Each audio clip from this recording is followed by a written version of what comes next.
Jo me vaig jubilar el 2003 i des de 2003 fins al 2017 no he tornat a fer cap foto. Evidentment, molt manco professional.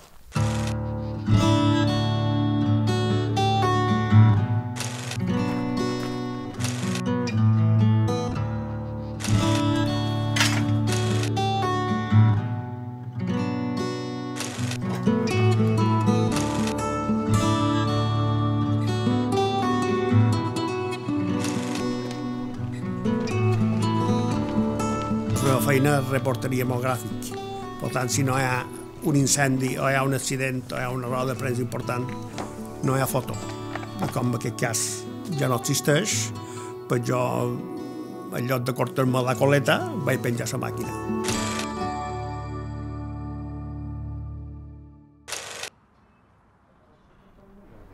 Jaume, ja han pujat les notícies a la universitat? Sí, ja està pujada fa una estona. Vale. Què tal funciona? Funciona bé, ara és la segona més llegida des de fa una estona.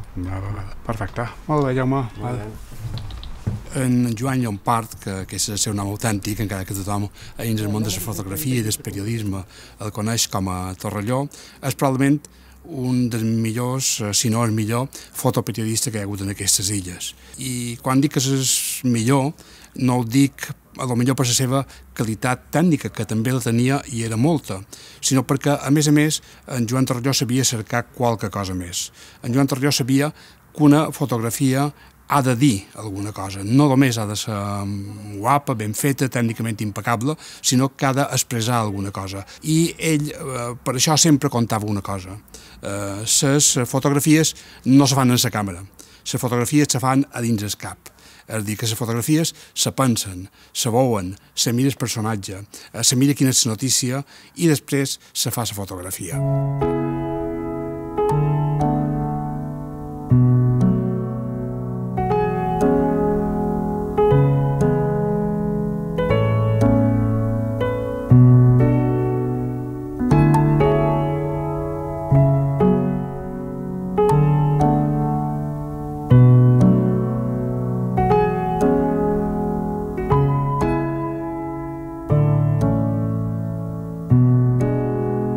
Quan jo era ben jovenet, vivia a la Soledat i a peu me'n vaig anar per Palma i vaig recórrer els carrers de Palma. I en el carrer de Colona hi havia la rellotgeria alemana que necessitaven un botones, Establicion de Victoria que necessitaven un botones i a Can Planes que necessitaven un botones. I a mi me va treure, vaig trobar més atractiu fer feina a una tenda de fotografia i així va començar la meva feina dins Can Planes.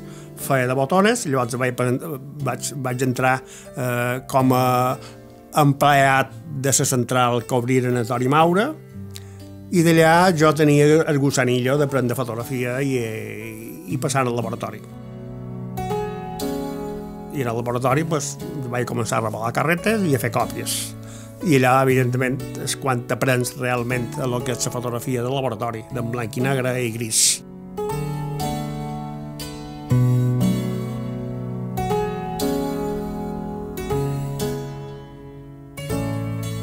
Fins que el diari, en Pep Moll, que era el gerent, me va dir si m'interessaria entrar de fotògraf oficial en el diari en plantilla. Me va dir que podria cobrar 8.600 pessetes d'aquell temps. I jo no ho vaig pensar ni un segon.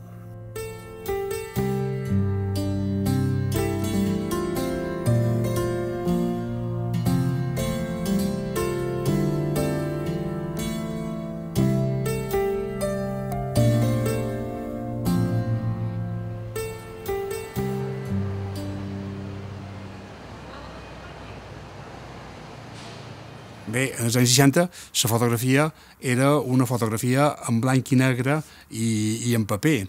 Això sonarà un poc a història, no?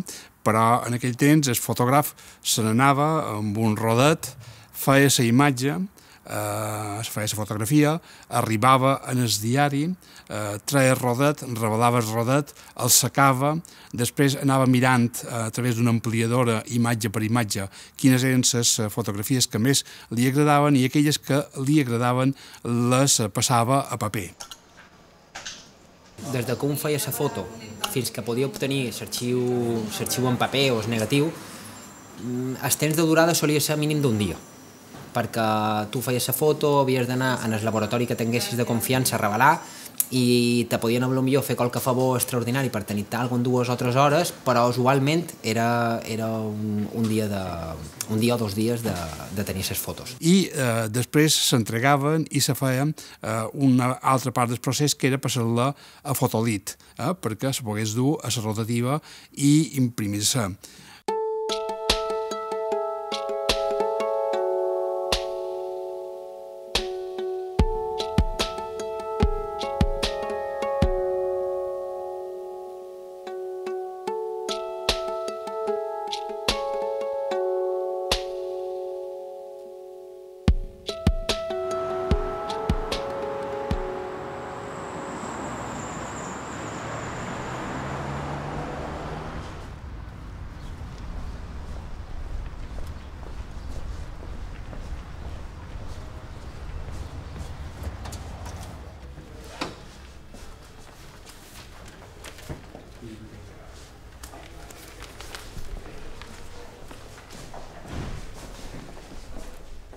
Ell passejava una Leica, s'havia comprat una Leica M4, no sé si a França o si a qualque país de l'est, i la duia amb un 35 2/8.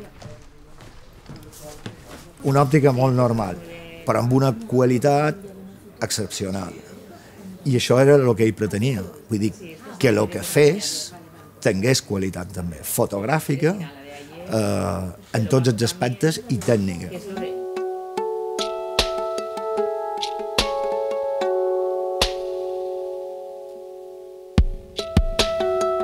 Torelló també ha estat una de les grans persones que han retratat per futur la transformació d'aquesta ciutat. En Torelló podria dir-te, seguint les imatges d'en Torelló, pots veure com ha anat evolucionant la ciutat, aquelles coses que han desaparegut des dels anys 60 i aquelles que han arribat de bell nou a omplir la ciutat. A més, en Joan Torelló sempre tenia una gran visió per veure la petita anècdota que descrivia un ambient, una història, una sociologia, una manera de ser de la ciutat o del que vivia la ciutat.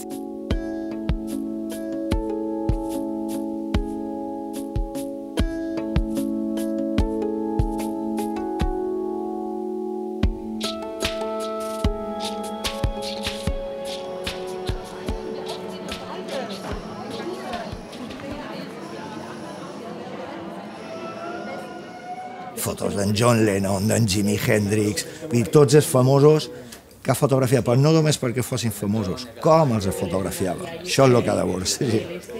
I per mi és un fotògraf a l'altura dels grans, d'un Doisneau, d'un Cartier-Bresson, però aquí a Mallorca. Teníem la sort de tenir-lo a Mallorca, i jo la sort d'haver pogut fer feina durant un temps amb ell.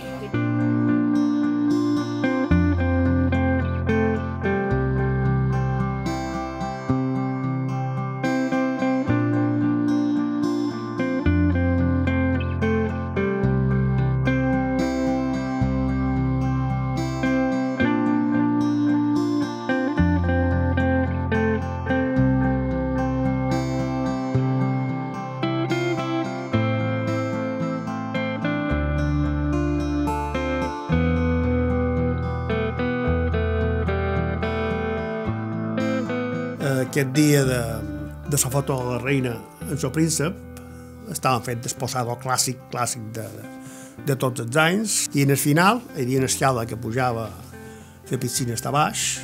Por favor, señores, muchas gracias, majestad, muchas gracias, i tots, érem 10 o 12, pujàrem, i jo anava darrere de tots.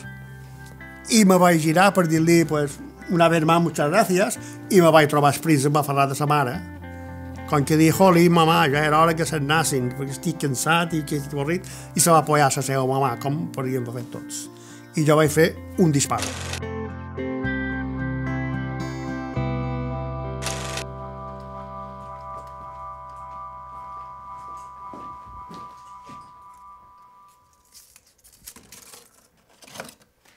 En Torelló podia passejar tranquil·lament un dematí, cercant una foto, esperant una foto, cosa que avui en dia és impossible.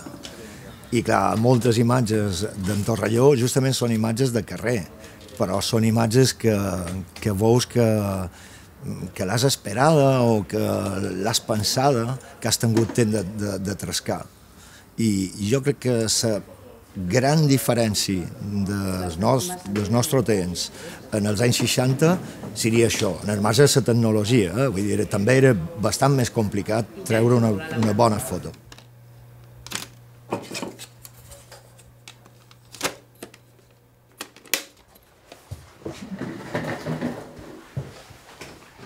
L'època del blanc i negre tenies 2 fotografies cada dia. Tenint 2 fotografies cada dia, tenies 8 hores per anar a passejar per Palma i fer un arxiu que tinc que m'encanta. El digital ja va entrar, el color, va entrar una forma de fer diari que antes no el coneixíem, com és una pàgina haver-hi 4 o 5 fotografies en color. Quan se'n va anar era l'inici del tema digital.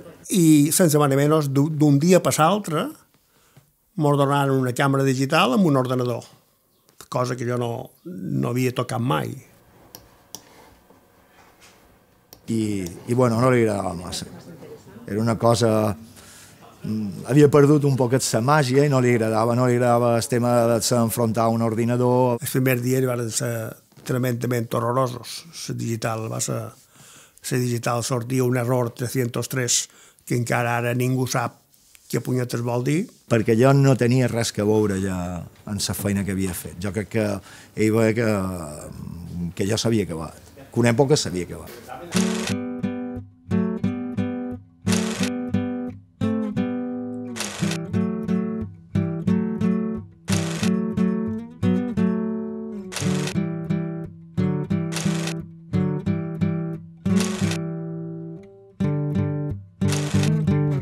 La vida del periodisme gràfic crec que és la professió més intensa i més positiva del món, en el qual un se podria morir a qualsevol moment i podria dir he fet de tot en aquesta vida.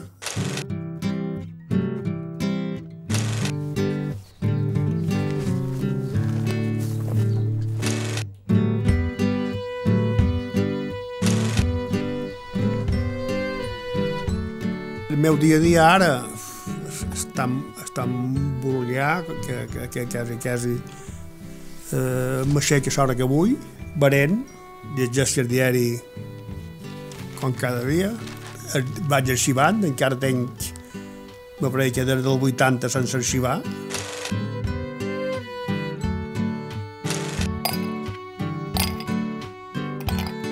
I llavors dins, d'haver lassat un gin tònic, si tens gin i tònic,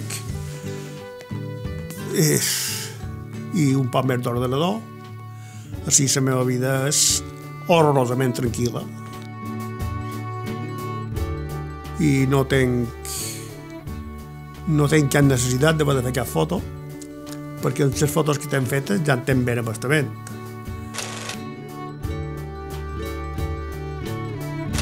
No tinc cap necessitat de tornar enrere per res, perquè ja t'he dit antes que tot el que he fet, o tot el que podia fer, ho he fet. Tot.